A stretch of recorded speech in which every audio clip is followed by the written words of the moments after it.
She was a shattered Omega, running from a nightmare she could not forget. A ghost, haunted by the living. He was the Alpha King, a monarch whose power was absolute, and whose very presence commanded fear from his allies and enemies alike. This is the story of how the strongest hands in the kingdom learned to be gentle enough to hold the most fragile heart, proving that a true Alpha's greatest strength is not his dominance, but his devotion. The forest was a blur of greens and browns, a dizzying canvas of pain. Rose ran. She did not know for how long. Hours bled into days, marked only by the rising and setting of a sun she could not feel, and a moon she dared not look at. She was barely 20, but her body carried the weariness of a woman who had lived 100 years of cruelty. Her lungs were twin fires, her legs screaming with a fatigue so profound it had become a part of her, woven into muscle and bone. Thorns tore at the thin fabric of her tunic and raked across her skin, leaving weeping red lines she barely registered. The real wounds weren't visible. They were carved into her soul, etched there by the cruel hands and snarling words of the Black Creek Pack, the only home she had ever known. Home. The word was a bitter poison on her tongue. It was not a home. It was a cage where Omegas were less than dirt, tools to be used and broken. Her wolf, a faint and trembling presence within her, had gone silent years ago, retreating into a deep, dark corner of her mind where the abuse could not reach it. She was effectively wolfless, an unforgivable weakness. Her own Alpha, Alpha Marcus, had enjoyed reminding her of that fact with his fists and his belt. The memory, sharp and sudden, sent a fresh spike of terror through her, lending her exhausted limbs a final, desperate burst of speed. She stumbled over a thick root, her ankle twisting with a sickening pop. A cry of pure agony was ripped from her throat, but she swallowed it down, years of conditioning forcing her to make no sound, to attract no attention. She crawled, dragging her useless leg behind her, the forest floor a torment of sharp stones and damp earth. The scent of her own blood and fear was a cloying perfume, a beacon for any predator. She knew she was dying. A part of her, the part that had been slowly dying for years, welcomed it. But another part, a tiny, stubborn ember of defiance, refused to be extinguished. It pushed her forward, one painful inch at a time. Then, the air changed. The familiar scent of her pack's territory, stale water and decay, was gone, replaced by something clean and vibrant. Pine, rich soil, and the crisp, clear scent of a rushing river. It was a scent of life, of strength. She had crossed a border, new territory, new Alpha. The thought was both a sliver of hope and a jolt of pure terror. A new Alpha could mean a swift death, or it could mean a fate worse than the one she had fled. There was no way to know. Her body finally gave out. She collapsed at the edge of a clearing, her cheek pressed into the cool moss, her long black hair tangled and matted with dirt and blood. The world began to gray at the edges, the sounds of the forest fading into a low hum. Her last conscious thought was a whisper of a prayer to a moon goddess she no longer believed in. Let it be quick. Let it be over. The sound of heavy footfalls woke her. Panic, cold and sharp, sliced through the fog of her exhaustion. She tried to scramble back, to hide, but her body wouldn't obey. Through the tangled curtain of her dirty, matted black hair, she saw them. 3 massive figures, their presence a palpable wave of power that pressed down on her, suffocating her. And in the center, the largest of them all, he was a giant, a mountain of muscle and authority. No older than his mid-20s, but carrying the weight of a kingdom on his broad shoulders. His hair was the color of midnight, his face carved from granite, and his eyes held the storm-gray intensity of a king. The Alpha King. Zev. Even in her broken state, she knew the legends. He was the ruler of all packs in the Northern Territories, an alpha of alphas whose strength was unmatched. She had run from a monster only to land at the feet of a god. He took a step forward, and the scent of him washed over her, ozone before a storm, ancient forests, and something else, something uniquely masculine and commanding that made the air crackle. He was power incarnate. He looked down at her, his expression unreadable. His gaze flicked over her torn clothes, her bruised skin, the unnatural angle of her ankle. A low sound rumbled in his chest, a growl so deep it vibrated in her bones. It was a sound of fury, and she knew, with the certainty of a hunted animal, that it was for her. He would punish her for the weakness of trespassing, for the filth of her existence. He raised his hand. Time slowed. The hand was huge, the fingers long and thick, calloused from battle and rule. It was the same gesture Alpha Marcus always made right before the first blow landed, a silent promise of the pain to come. Her mind shattered. The forest, the clearing, the terrifyingly powerful king, it all dissolved into a swirling vortex of memory. She was back in the dust of the Black Creek training grounds, Marcus's shadow falling over her, his hand raised. The world became a single, piercing scream trapped in her throat. She didn't see the king's intent to wave, to signal his men to stand down. She didn't see the shock that flashed in his eyes. She saw only the hand, the weapon, the coming agony. A raw animal whimper tore from her lips. She threw her arms over her head and curled into a tight, trembling ball on the ground, her body instinctively trying to protect itself from the inevitable. "No, please, Alpha, I'm sorry, please, no." The words were a broken, pathetic litany of surrender, but the blow never came. The forest was utterly silent, save for her own ragged, terrified breaths. After what felt like an eternity, she dared to peek through her fingers. The Alpha King was frozen in place, his hand still half raised, his face a mask of utter devastation.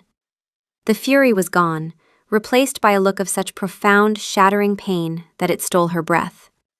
He looked broken, and he was looking at her as if she had just ripped his heart from his chest. The monster was gone. In his place was a man drowning in a sorrow she could not comprehend. Zev stood motionless, the world reduced to the sight of the small, broken creature on the ground. The scent of her terror was a physical assault, a toxic cloud that choked him, burned his lungs.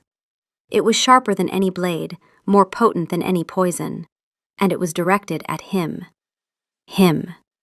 The sound of her whimper, the pathetic plea for a mercy she clearly did not expect to receive, had shattered something fundamental inside him. His wolf, a being of immense power and pride, was howling in his mind, a sound of pure, unadulterated agony. Mate. The word was a brand on his soul, seared there the instant his senses had caught her scent on the wind. Wild roses and summer rain, a fragrance of life and defiant beauty, now smothered by the stench of fear and blood. The mate bond, a legend he had begun to believe was a myth meant for lesser wolves, had slammed into him with the force of a physical blow. It was a brilliant, searing light in his chest, a connection so immediate and profound it had stolen his breath. He had found her, the other half of his soul, and she thought he was going to hurt her. His hand, the one he had raised to signal for a healer and a soft blanket, now felt like a leaden weight, a symbol of the very brutality she was fleeing. He lowered it slowly, so slowly, as if any sudden movement might cause her to shatter completely. The rage he had felt moments before, a towering, murderous fury at whoever had dared to harm this precious being, was still there, but it was now dwarfed by a tidal wave of self-loathing. She saw him as one of them, one of the monsters who had broken her. His jaw clenched so tightly he heard his teeth grind. He would flay the skin from the bones of the one responsible. He would burn their pack to the ground and salt the earth. But first he had to undo the damage they had done to his mate's perception of him. He had to prove he was not the beast she saw. He took a slow, deliberate breath, forcing the kingly authority out of his posture, trying to make his massive frame seem smaller, less threatening. His two betas, Liam and Kale, stood frozen behind him, their own shock and confusion palpable. They could feel his turmoil through the pack bond, the violent swing from territorial rage to heart-wrenching pain. A single sharp glance over his shoulder was all it took. They understood. Stay back. Do not approach. Do not frighten her more. Zev crouched down, moving with a slowness that was alien to him, until he was on one knee in the damp moss. The position felt awkward, submissive, but he would have willingly crawled on his belly if he thought it would ease the terror in her scent. "I am not going to hurt you," he said. His voice, intended to be a gentle murmur, came out as a low, gravelly rumble. It was the voice of an alpha king, a voice that commanded armies and made mountains tremble. It was the wrong voice. She flinched again, pressing herself tighter against the earth, a soft, wounded sound escaping her lips. Failure. The word echoed in the sudden silence. He had failed his first test. He closed his eyes for a brief second, wrestling his wolf, his power, his very nature into submission. Patience, his inner voice commanded. You have been a king your entire life. Now you must learn to be a sanctuary. He stripped off his heavy, fur-lined cloak. It was the symbol of his station, woven with the sigil of the royal pack. It smelled of him, of power and authority. He hesitated, then folded it carefully and, moving with painstaking slowness, placed it on the ground a few feet away from her. A silent offering. A barrier and a comfort, if she would take it. He backed away then, retreating step by step until he was with his betas again. He kept his eyes on her, a silent, watchful guardian. Liam, he murmured, his voice tight, send for Alara. Tell her to bring the gentlest hands in the infirmary. No sense, no sudden movements. I want a transport litter, the softest we have. Liam nodded, his expression grim, and disappeared silently into the trees. Kale, Zev continued without turning his head, send riders to the Eastern Scouts. I want to know which territory she came from. Find out what pack has done this. And Kale, his voice dropped to a whisper of pure ice. If anyone pursues her across my borders, they do not leave my lands alive. Kale inclined his head and vanished into the shadows. Zev's gaze remained fixed on the trembling ball of black hair and torn fabric on the forest floor. He could feel her pain as if it were his own, a sharp, throbbing ache that resonated through the new, fragile mate bond. Her ankle was clearly broken. She was malnourished, exhausted, and psychologically shattered. And he, the Alpha King, who could command the loyalty of thousands and bend the will of his enemies, was utterly helpless. He couldn't touch her. He couldn't comfort her. His very presence was a source of her pain. My wolf will never let you go, he whispered to the air. A vow so soft only he and the wind could hear it. And I will spend the rest of my life earning the right for you to stay. He would unmake himself for her. He would tear down the image of the fearsome Alpha King and build, piece by painstaking piece, the man his mate needed him to be. A man whose hands were for holding, not for hurting. The wait for the healers was the longest hour of his life, a silent, agonizing vigil over the broken treasure he had just found. He watched her every shudder, every ragged breath, and with each one, his resolve hardened into something unbreakable. He would heal her, he would protect her, and he would wait, for as long as it took, for the day she could look at him without fear. Rose drifted in and out of a hazy, pain-filled consciousness. She was vaguely aware of being lifted, of the jarring movement being surprisingly gentle. Soft voices murmured around her, but they were distant, like sounds heard from underwater. The scent of the powerful Alpha King faded, replaced by the subtle, clean aromas of herbs and linen. Her next awareness was of softness, an impossible, decadent softness beneath her, around her. She was lying on something that felt like a cloud, a thick mattress that cradled her aching body. A warm, lightweight blanket was draped over her. The air was warm and smelled faintly of lavender and chamomile, scents meant to soothe. A strange, subtle warmth pulsed in her ankle. Even through her haze, she could feel it, a gentle tingling, the residual effect of whatever herbal poultice the healers had applied. Shifter bodies healed faster than human ones, but hers was so weakened, so long deprived of proper nourishment and rest, that even that accelerated healing would take time. Panic, a familiar and unwelcome companion, clawed its way up her throat. She forced her heavy eyelids open. The room was beautiful, far too beautiful. The walls were painted a soft cream, and the late afternoon sun filtered through a large window covered by sheer white curtains. The furniture was dark, polished wood, elegant and clearly expensive. A gilded cage. Her heart hammered against her ribs. She was a prisoner. A valuable one, perhaps, given the luxurious surroundings, but a prisoner all the same. She pushed herself up, ignoring the searing pain from her ankle, which was now expertly splinted and bound. Her tattered tunic had been replaced with a simple, soft cotton shift. She scrambled off the bed, her breath coming in short, sharp gasps, and hobbled towards the door. Her hand trembled as she reached for the ornate brass handle. It would be locked. It was always locked. She turned it. It clicked open. Confusion warred with her fear. She pulled the heavy door inward just a crack. A long, empty hallway stretched out before her, dimly lit by sconces on the wall. No guards, no chains. The door was not locked. This was a trick, a test.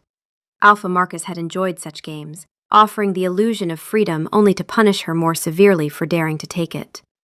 She slammed the door shut, the sound echoing in the silent room, and backed away, her heart pounding a frantic rhythm against her ribs.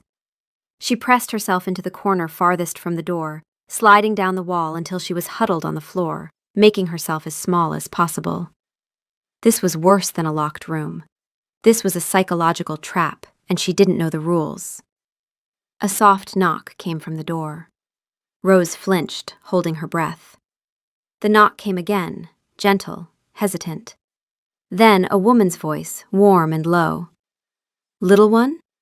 My name is Alara. I'm the pack healer. I've brought you some broth and water. May I come in?" Rose remained silent, pressing herself harder into the corner, willing herself to become invisible.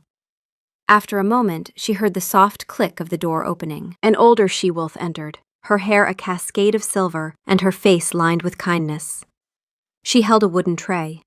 Her movements were slow, deliberate, her gaze soft and non-threatening.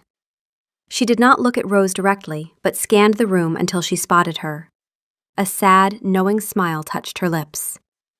"Ah, there you are," she said, her voice a soothing balm. "The floor is no place for you, but I understand. You rest where you feel safest." Alara didn't approach her. Instead, she placed the tray on a small table near the door. "The broth is warm. It will help you regain your strength. The water is fresh from the mountain spring." She lingered for only a second more. "You are safe here in the Crescent Moon Pack, little one. No one will harm you." Then she turned and left, closing the door softly behind her. Safe. The word was a foreign concept. She eyed the tray. The aroma of the chicken broth was tantalizing, making her stomach ache with a hunger so deep it was painful. It could be poisoned. It was probably poisoned. But the scent was so good, and she was so hungry. She waited, listening, for what felt like hours. No one came. The house was quiet. Finally, unable to resist any longer, she crawled over to the table.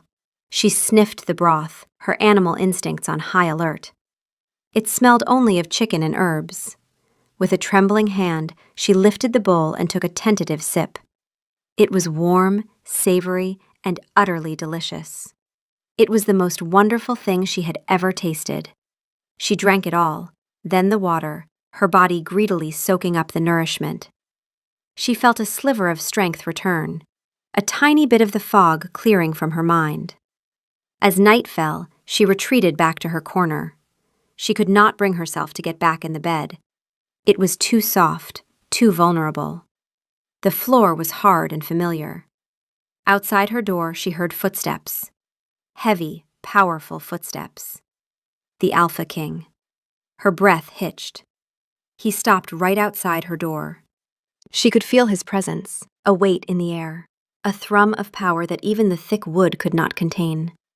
She waited for the handle to turn, for him to burst in and demand she didn't know what. But he just stood there.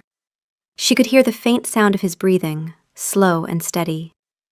Then a soft thud, as if something heavy had settled against the wall. He was sitting out there. Just sitting. Waiting. The silence stretched on, thick and heavy with unspoken things. Rose stayed in her corner, her knees drawn to her chest, listening to the quiet, steady breathing of the king who sat guard outside her door. It made no sense. Nothing in this place made any sense at all. Days bled into a week, and a strange, silent routine began to form.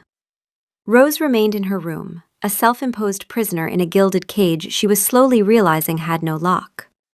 Every morning, Ilara would arrive with a tray of food, her presence a brief, gentle warmth in the overwhelming silence. She would leave fresh clothes, soft salves for Rose's healing cuts, and books with beautiful pictures of forests and mountains.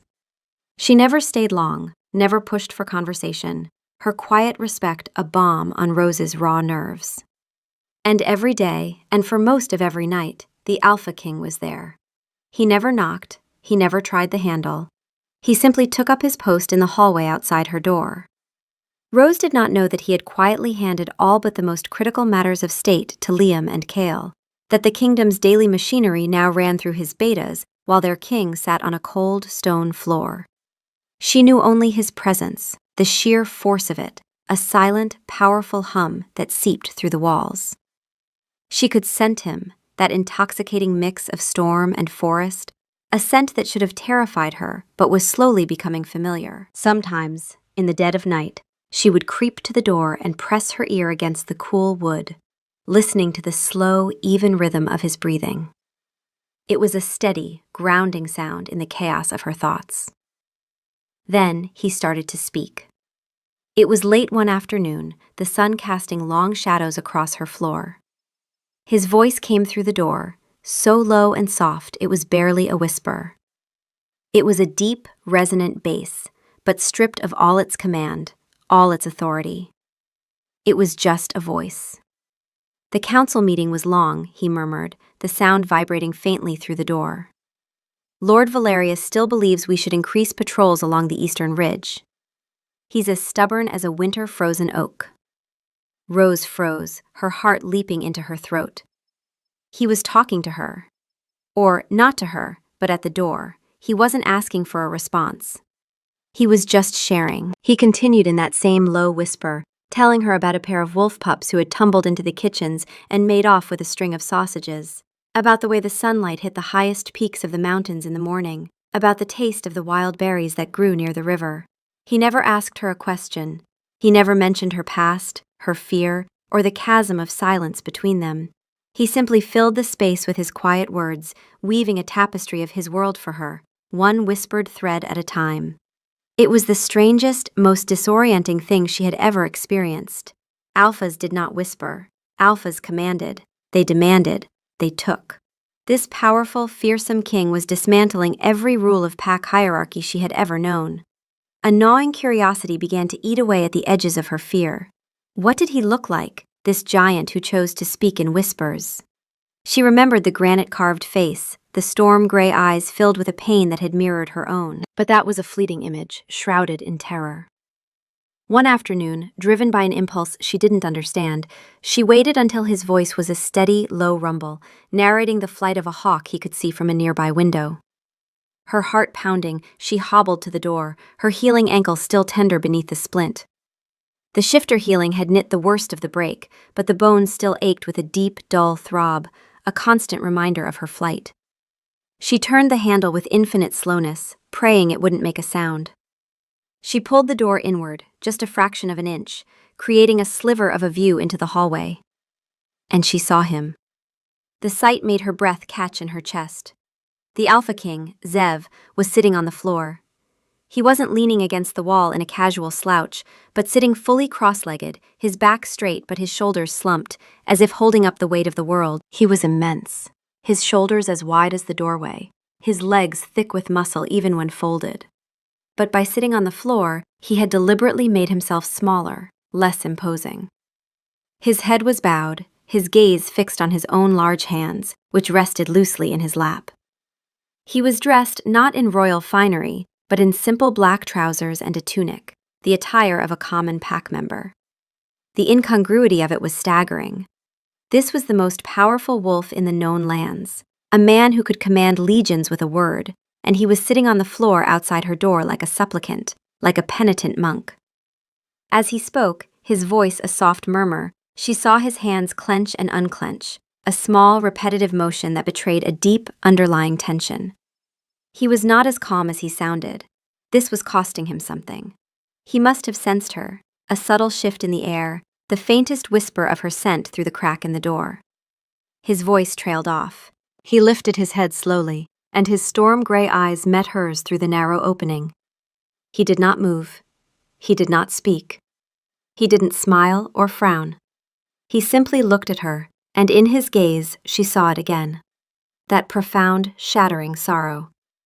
It was a quiet devastation, a deep well of pain that called to the broken parts of her. There was no anger, no impatience, no demand, just a silent, pleading question. And for the first time, Rose didn't feel fear.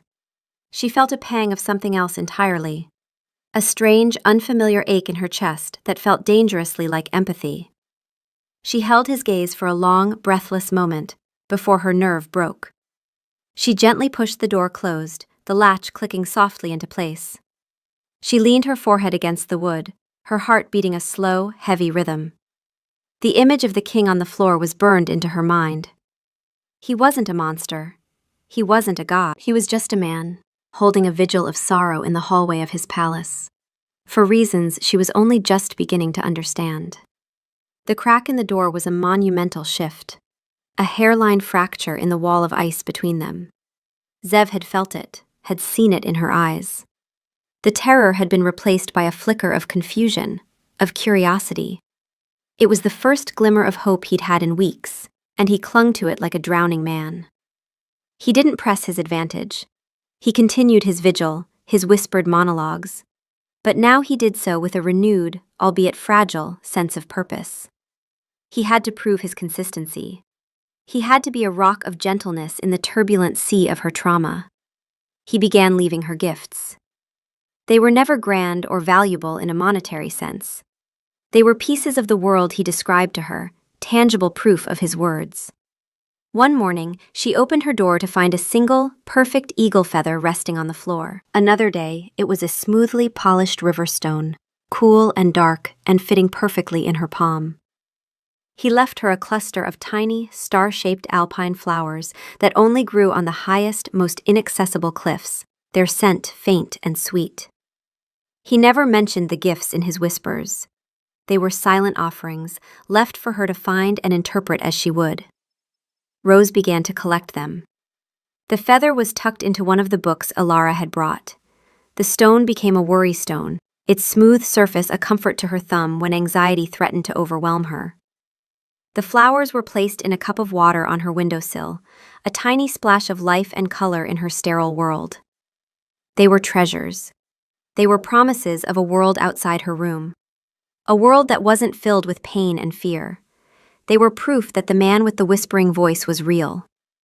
It was during this fragile, tentative peace that the outside world intruded with a vicious reminder of the one she had fled. Kale returned from his scouting mission with grim news that he delivered to Zev in a low voice outside the council chambers. Zev listened in absolute stillness, a stillness that his betas recognized as the calm before a devastating storm. The girl had come from the Black Creek pack, and Alpha Marcus, it seemed, had noticed her absence. Not because he cared for her well-being, but because a runaway Omega was in active defiance against his authority. A formal demand had arrived by messenger that morning, a letter bearing the Black Creek seal addressed to the Alpha King. It claimed ownership of one unnamed Omega and demanded her immediate return. Zev held the letter in his hands. He read it once. The paper began to crumble in his tightening fist. He read it a second time. The sound that came from his chest was not a growl. It was a tectonic rumble, the sound of something ancient and terrible waking from its sleep. His eyes flashed molten gold, and for a brief, terrifying second, his betas felt the full weight of his power press down on them, a force that could crack bones and shatter wills. Return her. As if she were property, as if she were a misplaced tool. Zev smoothed the crumpled letter flat on the table. He took a quill, dipped it in ink, and wrote a single line across the face of Marcus's demand. She is mine. Touch her, pursue her, speak her name, and I will end your bloodline. He sealed it with the royal sigil and handed it to Kale. Deliver this personally, he said, his voice like the edge of a blade. And make sure he understands that this is the only warning he will receive. He did not tell Rose. She did not need to know that the shadow of her past had reached out its claws, only to be met by the iron wall of his protection. She only needed to know that she was safe, and he would bleed the world dry to keep that promise. One evening, Zev's voice was different. It was strained, frayed at the edges with a bone-deep weariness. A dispute with a neighboring alpha had dragged on for 3 days, a tense negotiation of territory and pride that had required all his focus and strength. He had barely slept. He had forced himself to return to his post outside her door, needing the proximity to her, the faint scent of roses and rain, to ground himself. He slumped against the wall, the effort of holding himself up almost too much. He began to speak, his voice raspier than usual. "The river is running high today," he whispered, his eyes closed. "The spring melt has begun. Liam says the fishing will be good next week." His voice cracked on the last word, a small, telling break in his carefully constructed calm. He was exhausted, more exhausted than he had been after any battle. This slow, patient siege of her fear was the hardest war he had ever waged. Inside the room, Rose heard the crack in his voice. She heard the profound weariness beneath the words. He sounded vulnerable. An alpha. Vulnerable. It was a concept so alien it was almost laughable. But she had seen his sorrowful eyes, seen him humbled on the floor. She knew it was true. On a sudden, wild impulse that came from a place she didn't know she still possessed, she stood up. She looked at the pitcher of fresh water on her nightstand. Before she could second-guess herself, before the fear could reassert its cold grip, she poured a cup, her hand surprisingly steady. She walked to the door, her heart a frantic drum against her ribs. This was foolish. This was dangerous. She opened the door. Not a crack this time, but wide enough to step into the threshold. Zev's head snapped up, his eyes widening in shock. He started to move, to stand, but then seemed to remember himself and froze, remaining on the floor, looking up at her. He looked utterly wrecked. There were dark circles under his eyes, and his face was pale with fatigue. Rose's courage faltered. She couldn't speak. The words were trapped in her throat, a tangled knot of fear and a dozen other emotions she couldn't name. Instead, she knelt down, her own movements stiff and awkward, and extended the cup of water toward him. It was a simple gesture, but it felt monumental. It was the first thing she had offered anyone in years. It was the first time she had willingly bridged the space between herself and another living soul. Zev stared at the cup as if it were a holy relic. Then he slowly, so slowly, lifted his gaze to her face. Her black hair was clean now, falling in soft waves around a face that was still too thin, her large, dough-brown eyes filled with a fearful uncertainty. But she was there. She was offering him something. A small, hesitant smile touched his lips. It was a fragile, beautiful thing, a flicker of light that transformed his harsh, kingly features into something devastatingly handsome, something achingly human. It reached his storm-gray eyes, chasing away some of the sorrow and replacing it with a dawning, incredulous joy. He reached out and took the cup, his large fingers brushing against hers. A jolt, like a tiny spark of lightning, shot up her arm. It wasn't frightening. It was warm. A tingling warmth that spread through her chest and made her breath catch. He lifted the cup and drank, his eyes never leaving hers. "Thank you," he whispered, and the two words were filled with a universe of gratitude. His voice was rough with emotion. He held the empty cup for a moment longer, as if he couldn't bear to break the connection. Then, with visible reluctance, he handed it back. Rose took it, their fingers brushing again, and that strange, pleasant warmth flooded her once more. She didn't run back into her room. She stayed there, kneeling in the doorway, the empty cup clutched in her hands, while the Alpha King sat on the floor and simply looked at her, his smile gentle, his eyes full of a wonder that made her feel, for the first time in a very long time, like she might not be entirely broken after all. The offering of water was a turning point, a silent treaty signed in the quiet hallway of the pack house. Rose did not retreat back into the shell of her room. The next day, she left her door open. She sat on the floor just inside the threshold. Her collection of treasures, the feather, the stone, the now wilting flowers arranged beside her. When Zev arrived to take up his post, he stopped, his breath catching. He saw her there, waiting, and the relief that washed over him was so profound his knees almost buckled. He gave her a small, grateful smile and sank to the floor in his usual spot, the space between them now an open invitation rather than a fortified border. They did not speak. The silence was different now, no longer heavy with fear and uncertainty, but filled with a fragile, tentative peace. He didn't feel the need to fill it with his whispered monologues. Her presence was enough. His presence was, he hoped, becoming enough for her. After a few days of this silent companionship, Rose took another brave step. Elara had encouraged her to try walking in the small walled garden attached to her wing of the pack house. It was private, secluded, a safe space to feel the sun on her skin.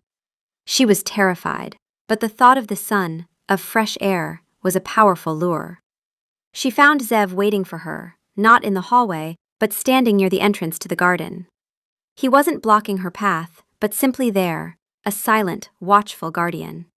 When he saw her, he gave her a nod of encouragement before turning and walking into the garden himself. He did not sit on one of the ornate stone benches. Instead, he walked to the far side of the garden and sat on the grass, leaning his back against the ancient stone wall, once again making himself smaller, less threatening. He was giving her the entire space, letting her choose her own proximity. Rose hesitated in the doorway for a long time before taking a deep breath and stepping out into the sunshine. The warmth on her face was a revelation. She had forgotten how it felt. She walked slowly, her gait still uneven, her senses overwhelmed by the vibrant colors of the flowers, the buzzing of bees, the rich scent of damp earth. She kept her distance from Zev, perching on the edge of a bench on the opposite side of the garden. They sat like that for hours, in a shared, peaceful silence, two solitary figures in a sun-drenched garden. Zev learned to read her subtle cues. He learned that she loved the tiny, resilient flowers that grew in the cracks of the stone path. He learned that she tracked the movement of the clouds with a wistful gaze. He learned that she was most at peace in the twilight, when the world softened into shades of purple and blue. One evening, a cool breeze swept through the garden, making the leaves dance and raising goosebumps on Rose's arms. She was wearing only her thin cotton shift and shivered, wrapping her arms around herself. Zev saw the small movement. He stood, and for a moment, her old fear flickered. He was so large when he was standing at his full height, a true force of nature. But he didn't approach her directly. He went back inside, returning a moment later with a thick, heavy cloak. It was made of the softest black wool, lined with what looked like silver wolf fur. He walked towards her slowly, his steps measured. He stopped a few feet away, holding it out. "The air is cold," he whispered, his voice the familiar, gentle rumble she had come to associate with safety. She looked from the cloak to his face. His expression was open, earnest. There was no demand, only an offering. She gave a tiny, hesitant nod. He moved closer, his proximity making her heart beat a little faster, but not with fear. With something else, something fluttering and warm. He gently draped the heavy cloak over her shoulders. It was wonderfully warm and smelled of him, that scent of storm and forest, but now it was a comforting aroma, a scent of protection. As he settled the cloak around her, his fingers brushed against the sensitive skin of her arm. A jolt, stronger this time, shot through her. Her breath hitched. She looked up at him, and his eyes, mere inches from hers, were dark with an intensity that made her stomach swoop. He felt it too. She could see it in the way his pupils dilated, in the way his own breath seemed to catch in his throat. His wolf was right there, at the surface, its golden gaze shining through his gray human eyes. "My wolf wants," his mind roared, but he bit the words back. It was too soon. He had to be patient. The air between them grew thick, charged with an energy that had nothing to do with dominance or fear. It was a pull, a magnetic force drawing them closer. His gaze dropped to her lips. She saw the slight parting of his own, the almost imperceptible movement as he leaned in. And she didn't pull away. For a dizzying, terrifying, wonderful second, She wanted him to close the distance. She wanted to know what his lips would feel like against hers. But he stopped. With a visible effort that made the muscles in his jaw tense, he pulled back, the spell breaking.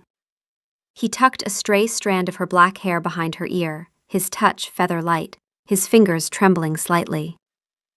"Better?" he whispered, his voice huskier than before. She could only nod, her throat too tight for words. He gave her a small, sad smile and retreated to his spot against the wall, leaving her wrapped in the warmth of his cloak, her skin tingling where he had touched her, her heart pounding with the ghost of an almost kiss.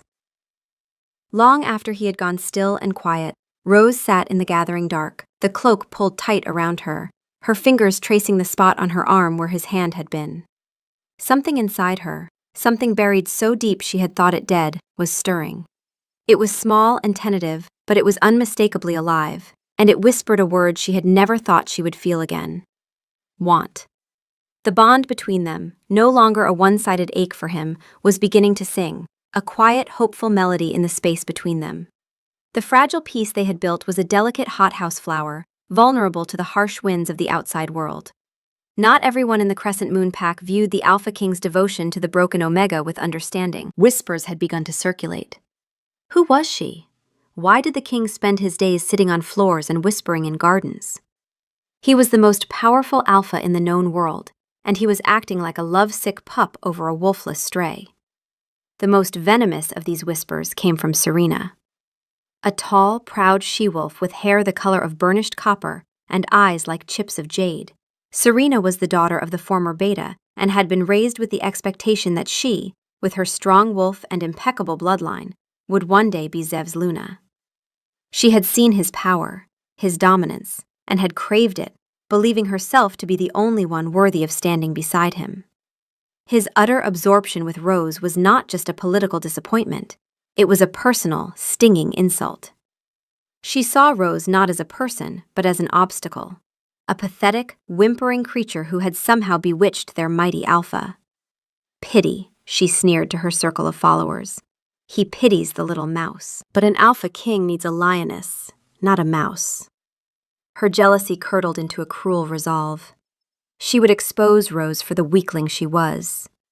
She would test her, prove to Zev that his affection was misplaced, that he was wasting his strength on something that was already broken beyond repair. She chose her moment carefully. It was late afternoon, and Rose was alone in the garden, tending to a small patch of wildflowers she had claimed as her own. She was wearing Zev's cloak, which she now rarely took off, its weight and scent a constant comfort. The sun was warm, and a rare, genuine smile touched her lips as she coaxed a stubborn weed from the soil. She was so focused on her task that she didn't hear Serena approach. So, this is where the great Alpha King hides his new pet. The voice was sharp, laced with contempt. Rose jumped, her head snapping up. Serena stood over her, arms crossed, a mocking smirk on her beautiful face. Her aura was a palpable thing, a wave of dominance and aggression that washed over Rose, instantly extinguishing the small flame of her newfound peace. It was a familiar pressure, the same arrogant superiority Alpha Marcus and his chosen females had projected. "I don't know what you mean," Rose whispered, her voice barely audible. She instinctively pulled Zev's cloak tighter around herself. Serena's eyes narrowed at the gesture. "Oh, I think you do," she purred, taking a step closer. "You have him wrapped around your little finger, don't you? The big, strong king, reduced to leaving flowers and blankets for a wolfless Omega. It's pathetic." Wolfless Omega. The words were a physical blow, striking the most vulnerable part of her. Rose flinched, her gaze dropping to the ground. She tried to make herself smaller, her old instincts screaming at her to submit, to appease, to survive. "He doesn't need a broken toy," Serena continued, her voice dropping to a vicious snarl. She leaned down, her face close to Rose's. "He needs a queen, a strong Luna to bear him strong pups, something you could never be. You're nothing, a stray he took in out of charity. Once he tires of your little damsel in distress act, he'll cast you aside, and I'll be there to take my rightful place." Every word was a carefully aimed dart, dipped in a poison tailored just for her. The garden, her sanctuary, began to feel like a cage. The familiar, suffocating panic began to rise in her chest, cold and cloying. "Stop," Rose choked out, shaking her head. "Please." Serena laughed, a short, ugly sound. "Please? Is that all you can say? You really are pathetic." She reached out and shoved Rose's shoulder. It wasn't a hard shove, not enough to truly hurt, but it was the final trigger. The unwanted touch, the dominant posture, the cruel, contemptuous voice, it all converged. The fragile present shattered, and the horrific past came rushing in. She wasn't in the sunlit garden anymore. She was on the dusty ground of the Black Creek training yard. The hand that pushed her belonged to Marcus. The voice mocking her was his. The world tilted, spiraling into a vortex of terror. Her breath came in ragged, desperate gasps. Her heart hammered against her ribs, a wild bird trying to escape its cage. Black spots danced in her vision. The scent of roses and damp earth was replaced by the phantom stench of stale sweat and blood. She couldn't breathe. She was dying. She was back there, and he was going to kill her. A thin, keening wail escaped her lips as she collapsed onto the ground, her hands clawing at her own throat, trying to force air into her starving lungs. Serena took a step back, her smirk faltering slightly at the sheer violence of Rose's reaction. She had wanted to see her cower, not have a complete breakdown. Still, a flicker of triumph lit her eyes. This would prove her point perfectly. The Omega was irrevocably broken. Zev was in a council meeting, listening to Lord Valerius drone on about trade routes when the pain hit him. It wasn't a physical blow, but something far worse. It was a spike of pure, unadulterated terror, a wave of psychic agony that slammed into him through the mate bond. Rose. The connection, which had been a soft, warm hum of contentment moments before, was now screaming, a siren of soul-deep panic and despair. Her fear was a knife in his gut, twisting and turning. Her labored breaths were his own.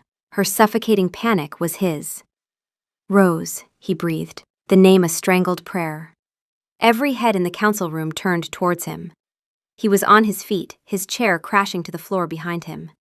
His face was a mask of cold fury, his eyes blazing with molten gold, the Alpha King in his full, terrifying glory unleashed. The sheer force of his presence, the raw, untamed power that rolled off him in waves, made the other alphas and betas in the room flinch back, their own wolves whining in submission.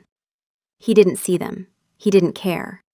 He launched himself towards the door, moving with a speed that was a blur of motion.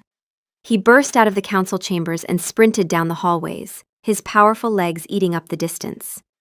The scent of her terror grew stronger, guiding him, pulling him. It was coming from the garden. His garden, their sanctuary. A murderous black rage, unlike anything he had ever known, consumed him. Whoever was doing this to her, whoever had dared to shatter the fragile peace he had so painstakingly built, would pay with their life. He would tear them limb from limb. He would scatter their remains to the winds. He burst into the garden, and the scene before him burned itself into his mind. Serena, her face a mixture of shock and cruel triumph, stood over the crumpled form of his mate.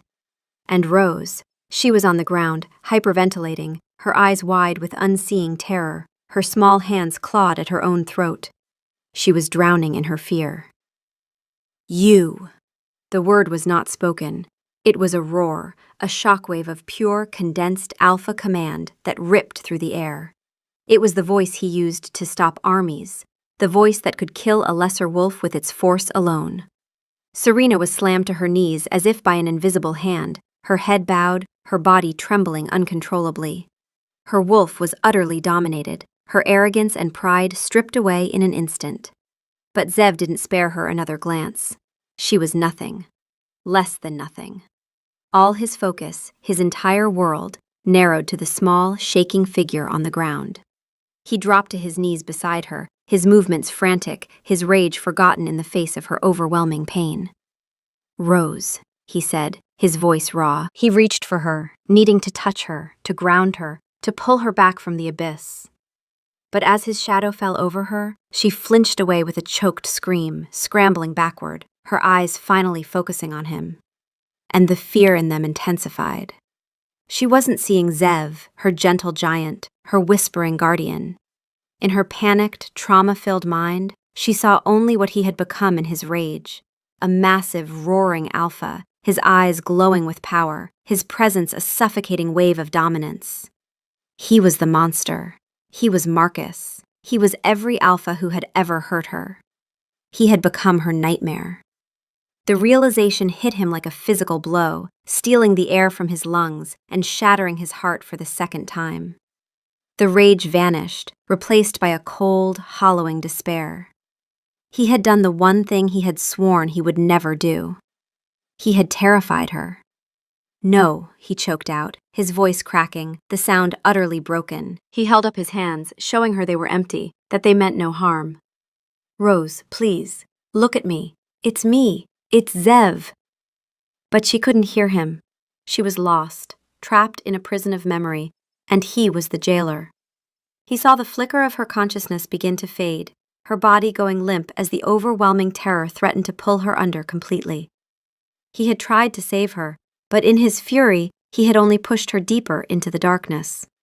The king who could conquer the world had just lost his most important battle. The sight of her, so utterly lost in terror because of him, was a stake through Zev's heart. His rage, his power, his alpha authority, they were all useless. Worse, they were poison to her. He had to undo it. He had to bring her back, not with force, but with the quiet patience she had come to trust. He took a deep, shuddering breath, forcing the Alpha King back into his cage. He consciously pulled in his aura, dampening the overwhelming power until it was just a flicker. The golden light faded from his eyes, leaving only the storm gray of a desperate man. He backed away from her slowly, creating space, giving her room to breathe. Then, he did the only thing he could think of. He sank to the ground, folding his large frame into the cross-legged position she knew, the one that had first breached her walls. He made himself small. He made himself non-threatening. He was not a king. He was just Zev, the man who sat on the floor for her. He looked past her to where Serena was still kneeling, paralyzed by his earlier command. "Leave," he said, his voice flat and dead, devoid of all heat. "And do not ever come near her again." Serena scrambled to her feet and fled without a backward glance. He didn't watch her go. His entire universe was the trembling girl before him. He began to speak, his voice returning to the low, soft whisper she knew, the one he had used through the door for so many days. "Rose," he murmured, the sound a gentle caress. "It's all right. You're in the garden. You're safe. The sun is warm." He didn't talk about Serena, about what had happened. He talked about their world. "Remember the stone? The smooth, dark one from the river? It's in your room. It's waiting for you." He spoke of the eagle feather, of the tiny alpine flowers. He wove his words like a lifeline, casting them across the turbulent waters of her panic, hoping she would grab hold. "The cloak," he whispered, his gaze falling on the heavy wool garment pooled around her. "It's my cloak. I gave it to you, to keep you warm. You're safe in it." Slowly, so slowly, the cadence of his voice, the familiar gentle rumble, began to penetrate the fog of her terror. Her ragged gasps began to even out. Her trembling lessened. The name Zev, a whisper in her mind, began to fight its way through the phantom image of Marcus. Through her tear-filled eyes, she saw him, not the roaring, golden-eyed beast, but the man on the ground, his massive shoulders slumped, his face etched with an agony that dwarfed her own. He looked utterly broken, and he was broken for her. Her own wolf, the dormant, silent creature she had thought long dead, stirred within her. It was something she had not felt in years, a warmth deep in her core that was distinct from the mate bond's electric pull. The prolonged safety of the Crescent Moon Pack, the nourishment, the absence of violence, and above all, the steady, unwavering devotion of this man, who had never once raised his hand or his voice against her, had done what no command or force ever could.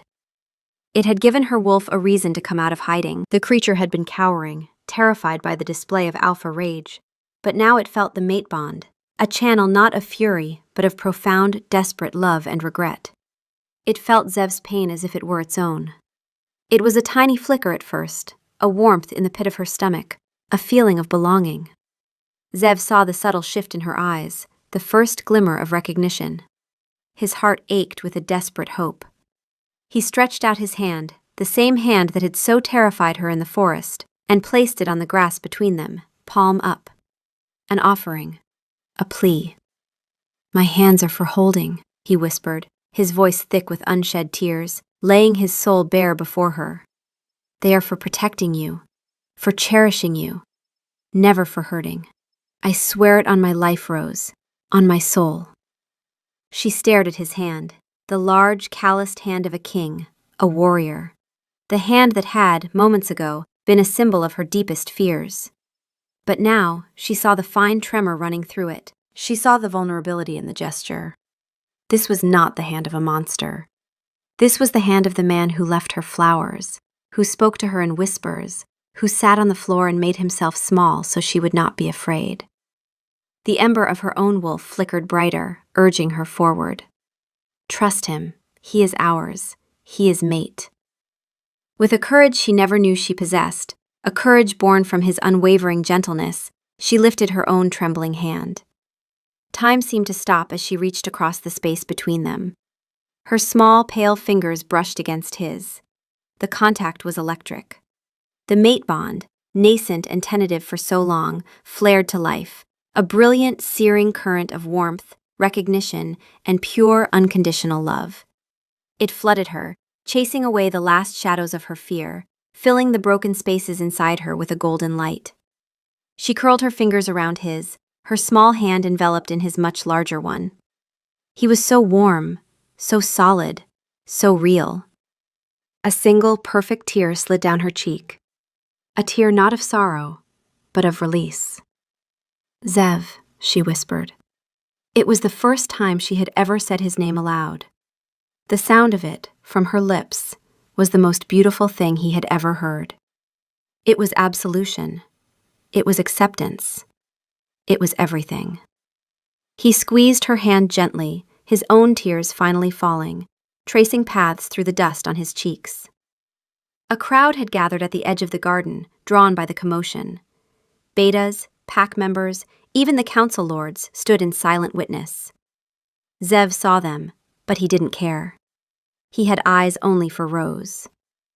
He slowly got to his feet, pulling her up with him, never letting go of her hand.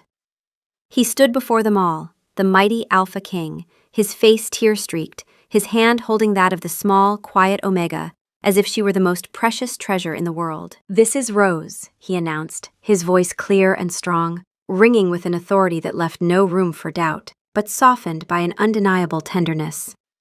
"She is my mate, my Luna, my queen. Any who show her disrespect will answer to me."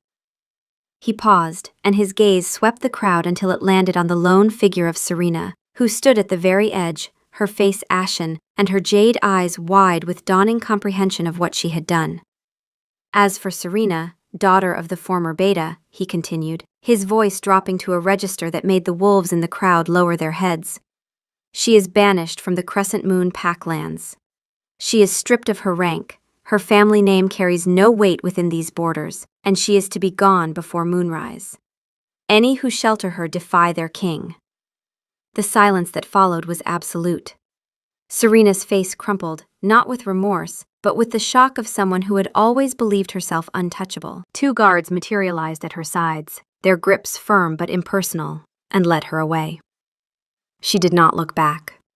Her chapter in this story was over. Zev looked down at Rose, his storm-gray eyes full of a love so profound it was breathtaking. "I choose you," he said, his voice dropping for her ears only.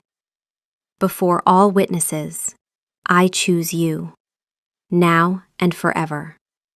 And in that moment, wrapped in his warmth, her hand held securely in his, Rose finally, truly, believed she was safe. She was home. The seasons turned. Winter's crisp blanket gave way to the vibrant blush of spring, which in turn deepened into the lush green of summer. With each passing day, Rose blossomed. The terrified, haunted creature who had collapsed at the edge of the forest was a fading memory, replaced by a quiet, confident woman who was learning to reclaim her own strength. She was still gentle, still soft-spoken, but the fear no longer lived in her eyes. It had been replaced by a serene light, a reflection of the unconditional love that now surrounded her. She was Luna Queen Rose, and the Crescent Moon Pack, who had at first been confused by their alpha's devotion, had come to adore her. They saw not a broken Omega, but a queen whose strength was in her compassion, whose power was in her kindness. She moved through the pack house and the village with a quiet grace, her presence a soothing balm. She listened to the troubles of the pack members, her empathy a rare and precious gift. The children flocked to her, drawn to her gentle nature, and she would tell them stories in the garden, her voice soft but sure. Her relationship with Zev was the bedrock of her new life. He never stopped being her gentle giant. He never sat on his throne when she was in the room, preferring to sit beside her on a plush set of cushions on the floor, a habit that both scandalized and endeared him to visiting dignitaries. His whispers had been replaced by a constant low murmur of conversation, their lives intertwined in a tapestry of shared moments. His hands, which she had once feared, were now her greatest comfort. They held hers when she walked through the crowded halls. They gently tucked her hair behind her ear. They cupped her face as he kissed her with a reverence that still made her heart ache. But it was the awakening of her wolf that marked her truest transformation. The creature had grown stronger with every passing week, nourished by safety and the steady pulse of the mate bond, a persistent warmth in her chest that hummed like a heartbeat. Rose felt it as a gradual filling, as if the hollow places inside her were slowly being repaired from the inside out. She would feel the wolf's presence during quiet moments, a gentle nudge of instinct, a heightened awareness of scent and sound, a pull toward the forest that was no longer born of flight, but of longing. The first time she shifted, the moon was full and heavy, hanging low over the mountains like a silver lantern. She stood in the clearing behind the pack house, her bare feet cold in the dewy grass, trembling with a fear that was no longer of Zev, but of herself. What if the shift didn't come? What if her wolf, so long suppressed, so long starved, was too weak? What if she was truly, irrevocably broken? Zev stood a dozen paces away, already in his own magnificent wolf form, a massive black wolf with eyes like silver moons. He was enormous, his shoulders reaching the height of her waist, his fur as dark and glossy as a raven's wing. He radiated power, but his posture was loose, his ears forward, his great head dipped low. He was not an alpha in that moment. He was simply her mate, waiting. He let out a soft, low whine of encouragement, the sound so tender it made her eyes sting. Rose closed her eyes and reached inward, to the place where her wolf lived. She found her there, not cowering in the dark corner she had retreated to years ago, but standing, alert, trembling with her own anticipation. She was small, smaller than she should have been, weakened by years of neglect, but her eyes burned with a fierce, quiet determination. "Ready?" Rose whispered in her mind. The wolf surged forward. The pain was immediate and blinding. Rose cried out as her bones began to shift, elongating, reforming, her muscles tearing and reknitting in a symphony of agony. Her spine arched, her skin rippled, and for a terrifying moment, she felt like she was being torn apart. The long unused pathways of transformation protested violently, her body fighting the change even as her wolf demanded it. She fell to her hands and knees, gasping. A shadow fell over her, and she felt the nudge of a cold, wet nose against her cheek. Zev. His scent, even in wolf form, was the same. Storm and forest, safety and home. He pressed his great body against hers, a warm, solid anchor in the maelstrom of the shift. He didn't try to help, because he couldn't. But he could be there, and that was everything. The shift completed with a final wrenching snap. Rose opened her eyes and the world was different. It was sharper, brighter, painted in a palette of silver and blue and 1,000 shades of gray her human eyes had never seen. Scents were a symphony, each one a distinct note. The sweetness of the wildflowers, the musk of the earth, the clean bite of the mountain air, and, above all, the warm, intoxicating scent of her mate. She looked down and saw paws, slender, cream-colored paws resting on the dark earth. She was a she-wolf. Small and slender, her fur the color of rich cream, her eyes the same doe-brown as her human form. She was not large or powerful, but she was there. She was whole. She existed. A sound escaped her, a high, trembling yip that was part disbelief, part joy, part a release of grief she had carried for so long. Zev's great black wolf bumped his nose gently against hers, and a whine of pure welcome rumbled in his massive chest. His silver moon eyes were soft with adoration. Then, slowly, deliberately, the Alpha King, the most powerful wolf in the Northern Territories, lowered his great body to the ground and rolled onto his back, exposing the vulnerable expanse of his belly to her. It was the ultimate gesture of submission, of trust, of surrender. A wolf of his status would never, in 1,000 years, make such a display. It was unheard of. But he was not making a display. He was speaking her language. I am not a threat. I am yours. Rose stared at him, her cream-colored tail giving a tentative, disbelieving wag. Then another, and another, until her entire body was vibrating with it, a joy so pure and primal it transcended thought. She stepped forward and touched her small muzzle to his exposed throat, a gesture of trust returned, of acceptance offered. And then she ran. She didn't plan it, her wolf simply took over, and she was bounding through the forest, her paws silent on the soft earth, the wind streaming through her fur, the moonlight a silver river guiding her path.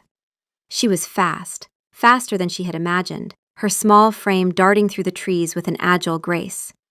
Behind her, she heard the thud of massive paws as Zev followed, easily keeping pace but never overtaking her, always a shadow at her side, a protector who let her lead. They ran for hours, through moonlit meadows and ancient groves, along the banks of the rushing river, across the high ridges where the stars felt close enough to touch. It was a wild, exhilarating freedom that healed something deep within Rose, the last of the chains that had bound her soul finally falling away. Now their favorite moments were spent in wolf form. They chased each other through the ancient woods, their playful growls and happy yips echoing in the night. They would lie together in meadows of wildflowers, his massive form curled protectively around her smaller one, their muzzles resting together as they watched the stars. It was a private world, a shared language of touch and scent, and the quiet, contented sighs of two wolves who had found their home in each other. It was a warm autumn evening when the message arrived that changed the final chapter of Rose's past. A lone wolf, thin and frightened, was found at the border by the Crescent Moon patrols. He was not a warrior or a scout. He was a young Omega from the Black Creek Pack, and he came bearing not a demand, but a plea. He was brought before Zev and Rose in the Great Hall. The young wolf trembled, his eyes darting between the imposing king and the gentle-faced queen who sat beside him. He fell to his knees. Alpha Marcus is dead, he said, his voice barely a whisper. His own betas turned on him 2 weeks ago. They challenged him for the right to lead, and he fell. He didn't just lose the fight, he lost everything. His own pack tore his authority apart. They said he had brought them to ruin. Rose's hand tightened on Zev's arm. A rush of complex emotions swept through her, a dizzying cocktail of shock, relief, and a surprising, aching sadness. Not sadness for Marcus, but for the years she had lost, for the girl she had been, for all the Omegas who had suffered under his cruelty. Zev felt her turmoil through the bond, a storm of feeling that made his own chest ache. He placed his large hand over hers, warm and steady. The young Omega continued. The pack is broken, Your Majesty. The new leadership is fractured, fighting amongst themselves. The people are starving. The children are sick. We heard that you are just. We heard that your queen came from our lands, that she knows our suffering. We come to beg for mercy. Not for Marcus, but for the innocents he left behind. Silence settled over the hall. Every eye turned to Rose. She sat very still, her doe-brown eyes distant. She was remembering the dust, the fear, the cold nights spent on a stone floor with an empty belly. She was remembering the faces of other Omegas, other children, who had not been lucky enough to run. They were still there, trapped in the wreckage of a tyrant's cruelty. She looked at Zev. His storm-gray eyes were fixed on her, and in them she read the question he was silently asking. This is your call. He would follow her lead. He would burn Black Creek to ash, or he would help them rebuild, and the choice was hers. Rose looked back at the trembling Omega on his knees. She remembered being exactly where he was, broken and terrified, kneeling before a powerful alpha, expecting a blow. And she remembered the hand that had been offered to her instead. "Send healers," Rose said, her voice clear and steady, a Luna's voice, ringing with a quiet authority that silenced the murmuring hall. "Send food. Send warm blankets for the children." She paused, and when she spoke again, her voice was softer, but no less firm. "And send word that any Omega or any wolf who wishes to leave Black Creek is welcome in the Crescent Moon Pack. They will be given shelter, food, and safety. No questions asked." A murmur of surprise and admiration rippled through the assembled wolves. Zev looked at her, and the pride in his eyes was incandescent. He lifted her hand and pressed his lips to her knuckles, a gesture of reverence before the entire court. "You heard your queen," he said, his voice a commanding rumble, and the hall erupted into motion. In the weeks that followed, a steady stream of refugees arrived from the Black Creek territories. They were thin, wary, and scarred, and Rose met every single one of them personally, greeting them with a warmth and understanding that only someone who had walked their path could offer. She knew their flinches, their silences, their fear of unlocked doors. And she showed them, by the simple, powerful example of her own life, that healing was possible. One evening, Zev and Rose stood on the high precipice of the Alpha's peak, looking down on the twinkling lights of their territory. The wind whipped his dark hair around his face, and the stars hung low and bright above the mountains. He turned to her, his expression thoughtful. "He is gone," Zev said, his voice a low rumble. "Marcus, his own people destroyed him. Everything he built on fear came apart the moment someone was brave enough to push back." Rose looked out at the distant, dark lands of her past. She felt no triumph, no desire for revenge, only a quiet, distant pity, and a deep, abiding gratitude for the path that had led her here. "A true Alpha's strength is not in his dominance," she said softly, echoing the truth he had once embodied for her in a cold hallway and a sunlit garden, but in his devotion to his pack. Zev smiled, his heart swelling with pride and love for the incredible woman she had become. He pulled her into his arms, burying his face in her hair, inhaling her scent of roses and rain, the scent of his home. "My wolf recognized you from the first moment," he murmured against her skin, the words a familiar, beloved litany. "He knew you were my other half, even when I was just a fool who didn't know how to be gentle." She tilted her head back, her brown eyes full of a love that mirrored his own. "And my heart will love you for all the rest," she finished for him, her voice clear and strong. He lowered his head and kissed her, a deep, tender kiss, full of promises kept and a future filled with a peaceful, radiant love. The wind curled around them, carrying the scent of pine and snow and the distant, joyful howl of their pack singing to the moon. Far below, in their private chambers, on a shelf of honor, sat a collection of treasures. A single eagle feather, a handful of dried alpine flowers, and a smooth, dark river stone. Tangible reminders of a king's patient love and a broken Omega's journey back to herself. They were the foundation of an empire, built not on fear, but on the unwavering strength of a gentle hand.